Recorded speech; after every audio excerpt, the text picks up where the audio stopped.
The needle, a sliver of polished steel, moved with a surety that belied the hand that held it. The hand was not made for such delicate work, its knuckles swollen slightly from lye and cold water, the palm a geography of calluses mapped out by hard labor, but the stitches it laid into the shimmering bolt of blue silk were impossibly fine, a tiny, perfect seam that disappeared into the fabric's own shadow. By the wavering light of a single tallow lamp, the thread, itself the color of a midnight sky, became an extension of the woman's will, drawing the torn edges of the gown together with a patience that felt older than the town itself. Her name was Elara, though few in the settlement of Redemption Creek used it, and she sat hunched over the mayor's wife's ballgown in her small, drafty cabin at the far edge of the town's memory, where the dirt road gave up and dissolved into sparse, hard-bitten prairie.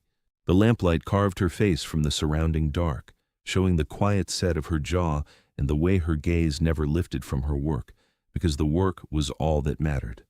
It was her anchor and her shield.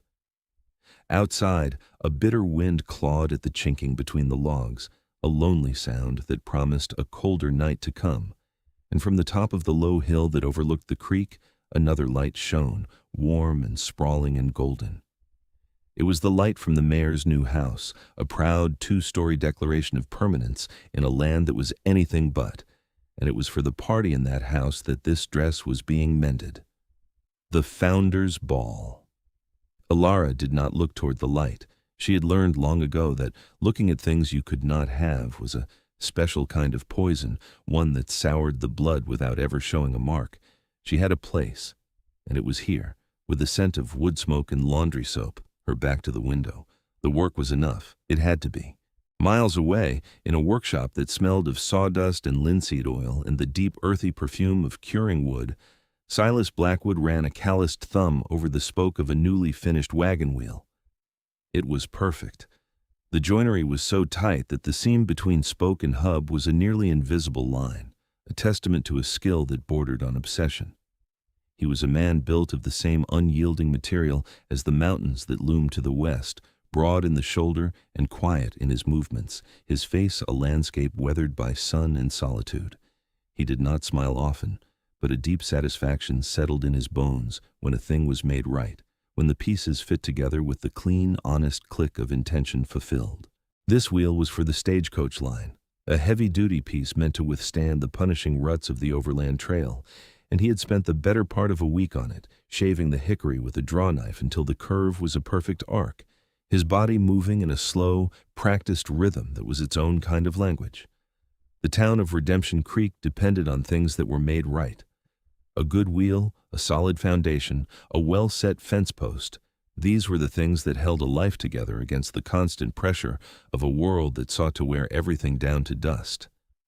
Silas understood this pressure. He felt it in the silence of his empty cabin, in the polite but measured distance the townspeople kept.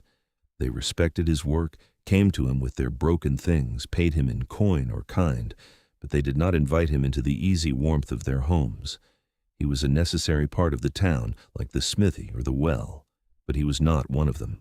He had arrived 5 years ago with little more than his tools and a past he never spoke of, and his silence was a wall they had never tried to breach. He preferred it that way, or so he told himself. He wiped his hands on an oily rag, his gaze drifting through the open workshop doors to the dusky street beyond. The whole town was humming with a nervous energy, a current of anticipation for the ball that was now only a few days away. He had received an invitation, a stiff piece of card delivered by the mayor's boy, because a town founder, even a silent, solitary one like him, had to be acknowledged. He had set it on his mantelpiece, where it gathered dust. The first time he had truly seen her, not just as another shadow on the edge of town, but as a person, was a month prior. His favorite mending chair, a simple but sturdy oak thing his father had made, had finally given up a rung. He could have fixed it himself, of course. His hands knew the language of wood better than any other, but he had heard the whispers about the new woman, the laundress who also did fine needlework, and a curiosity he couldn't name had nudged him toward her cabin. He had found her outside, scrubbing linens in a large wooden tub, her sleeves rolled past her elbows, her face shielded from the harsh sun by a plain bonnet. She did not stop her work when he approached, her movements rhythmic and efficient, a continuous circle of soap, water, and cloth. "Heard you do mending," he had said, his voice rusty from disuse.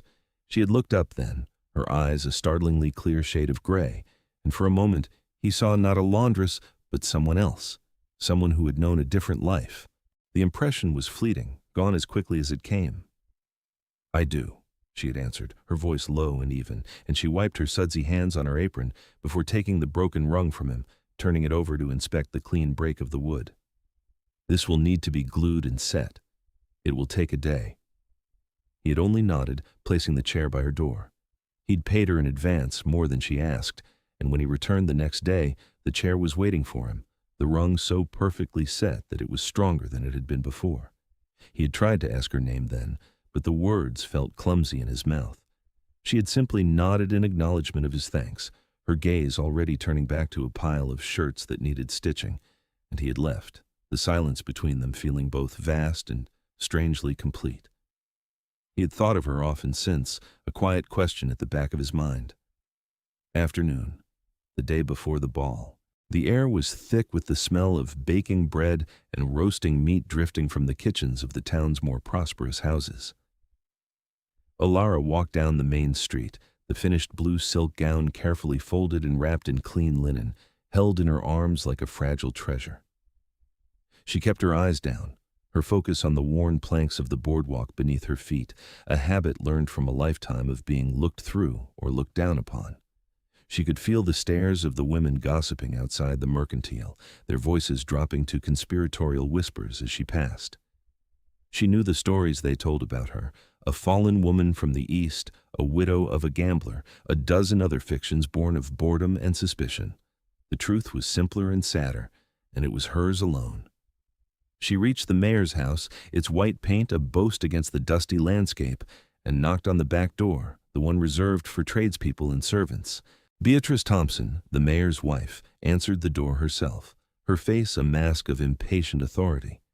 She was a woman for whom life's edges had always been softened by money and status, and she looked at Elara with an air of faint distaste, as if she were a persistent odor. "Is it done?" Beatrice asked, not as a question, but as a demand. Elara nodded, carefully unwrapping the gown and holding it up for inspection. The silk caught the afternoon light, its color as deep as a mountain lake, the mended seam utterly invisible. Beatrice ran a critical manicured finger along the stitchwork, her expression unchanging, searching for a flaw and annoyed not to find one. "It will have to do," she said finally, her voice clipped. She took the gown without a word of thanks and turned to a small purse on a nearby table, extracting a few coins, noticeably less than the amount they had agreed upon. She dropped them into Elara's outstretched hand. Elara looked at the coins, then back at Beatrice, her expression unreadable. She did not protest. Arguing was a luxury she could not afford. As she turned to leave, Beatrice spoke again, her voice laced with a casual, dismissive cruelty. "I trust you won't be expecting an invitation to the ball. We must maintain a certain standard after all. People like you have your own sorts of amusements, I'm sure." The words were meant to sting, to remind Elara of her place, to put a final dismissive stamp on the transaction. Elara felt a familiar, cold knot tighten in her stomach, but her face remained a calm, still surface. She gave a small, formal nod. She walked away. The back door of the fine white house clicked shut behind her, a sound of absolute finality. That night, Silas sat on his porch, watching the last of the daylight bleed from the sky, turning the mountains into dark, sleeping giants. He saw Elara walking back from the mayor's house, her shoulders a little straighter than they should have been, her head held high in a way that looked like it took a great deal of effort. He saw the tight line of her jaw, the careful control in her stride.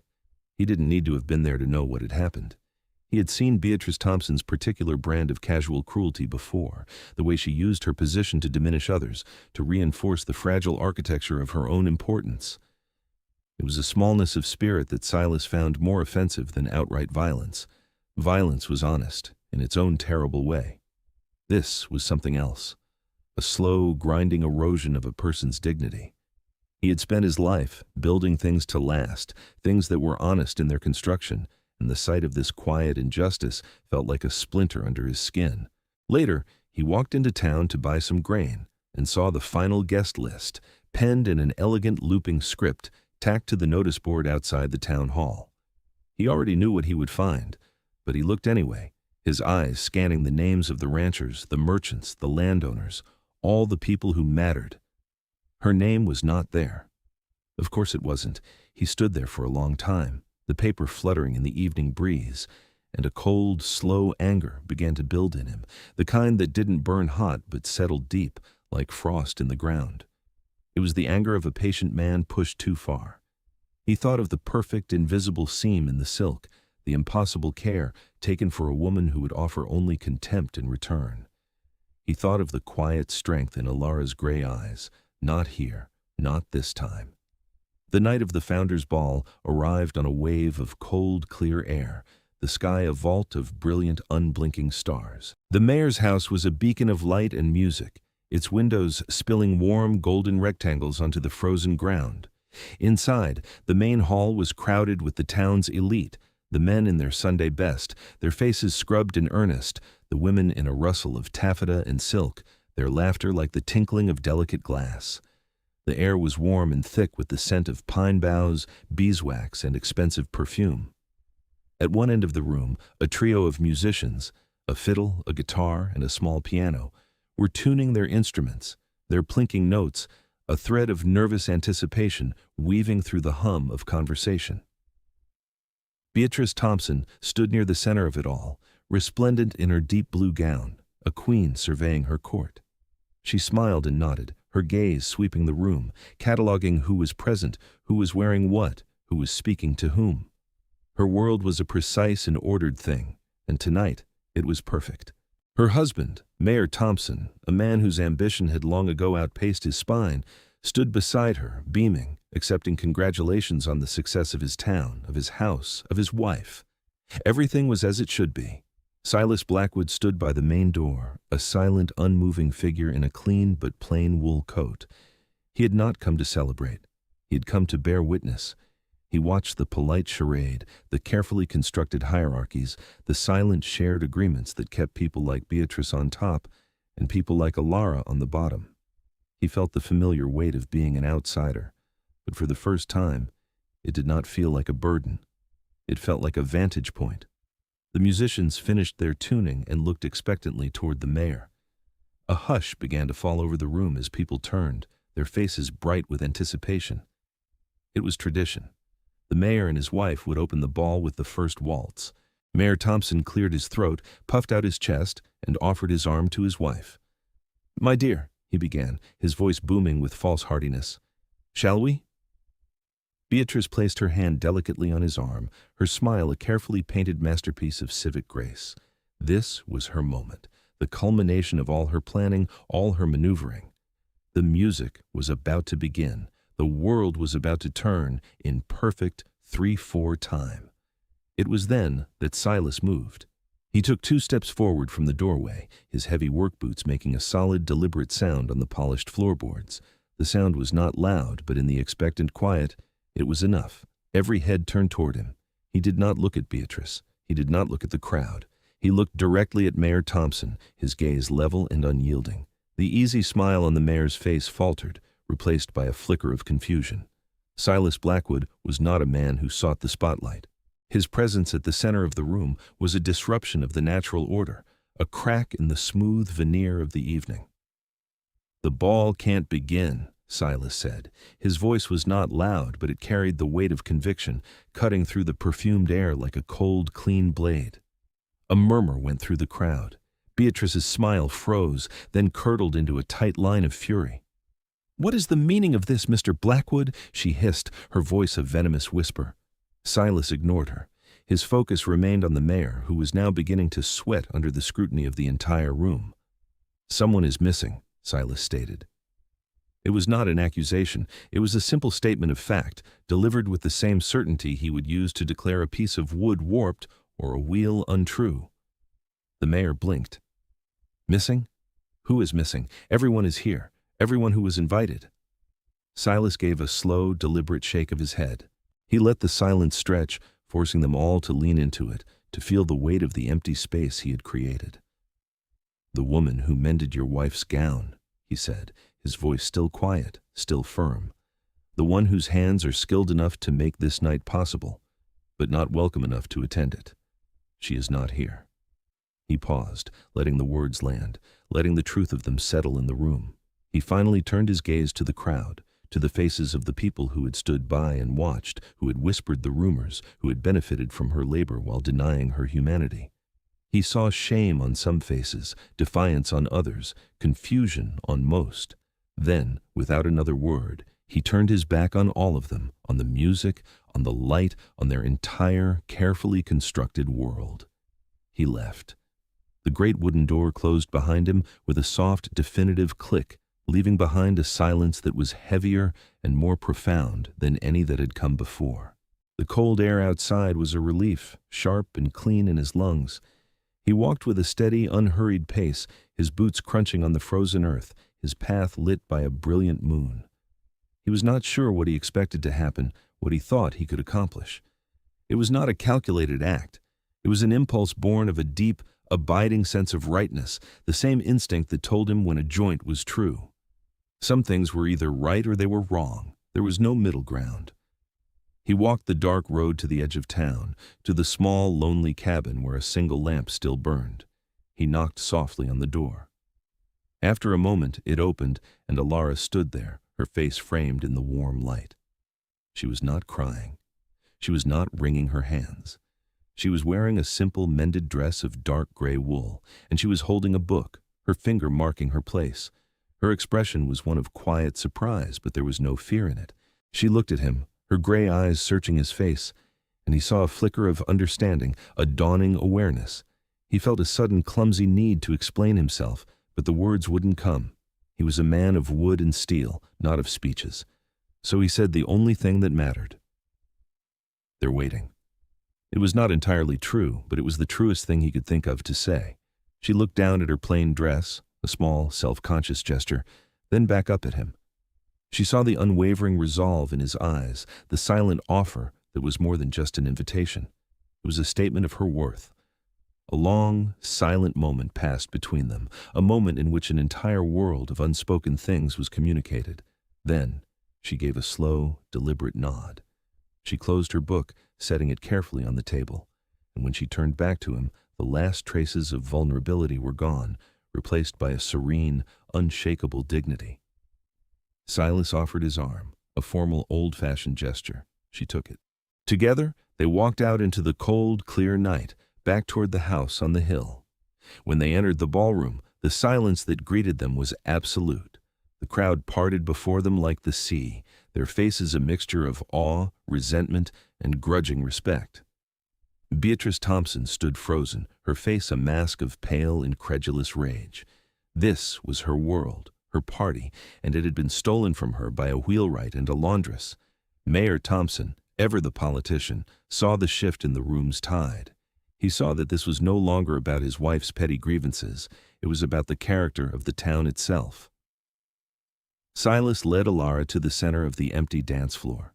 He did not look at Beatrice. He did not look at the mayor. He looked only at Elara, his expression one of profound, quiet respect. He nodded to the stunned musicians, a simple, commanding gesture. "Play," he said. The fiddler, a man who had known Silas for years and understood the rare weight of his words, hesitated for only a second before lifting his bow.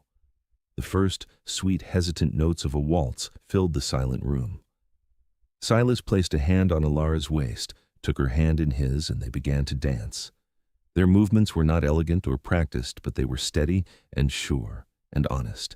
They moved in a small circle of their own making, a quiet island of defiance in a sea of judgment.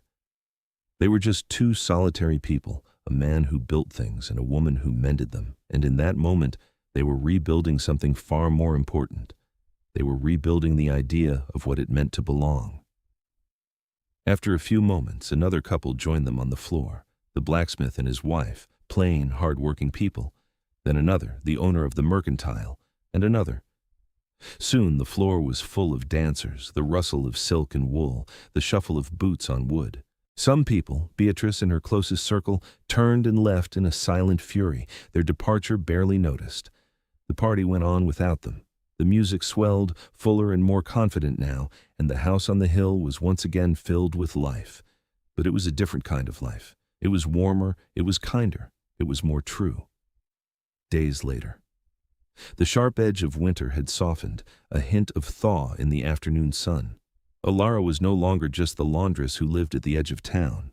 A new sign, neatly painted, hung outside her cabin. E. Vance, seamstress and fine mending.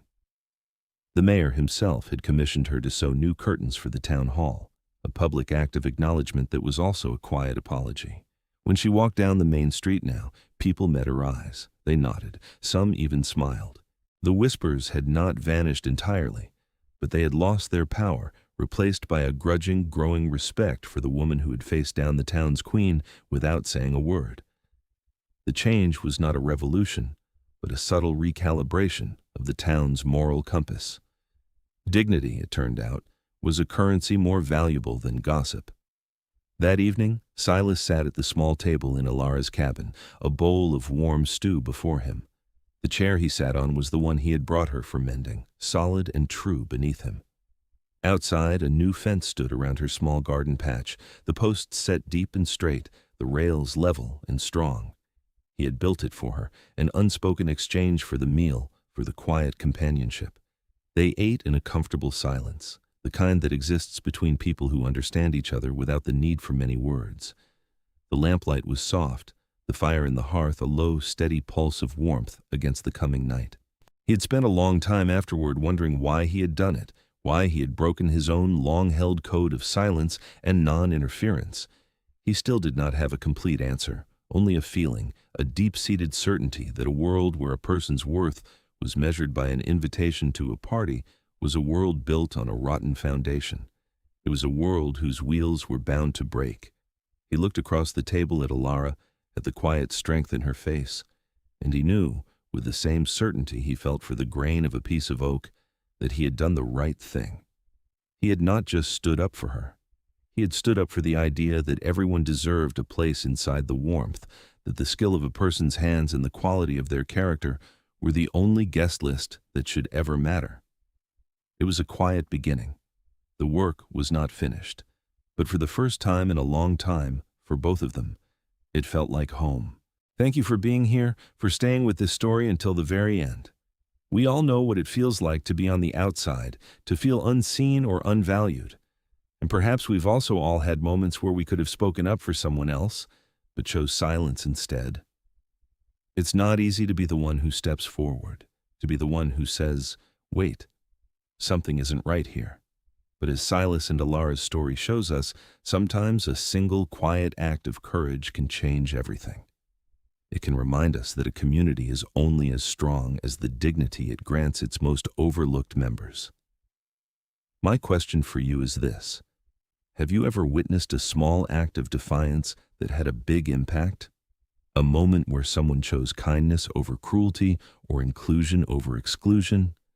I would be honored if you would share your thoughts in the comments below. Your stories and your presence here are what make this community so special. If you enjoyed our time together, please consider liking this video and subscribing for more stories like this one. It truly means the world. Until next time, be well and look for the quiet strength in yourself and in others.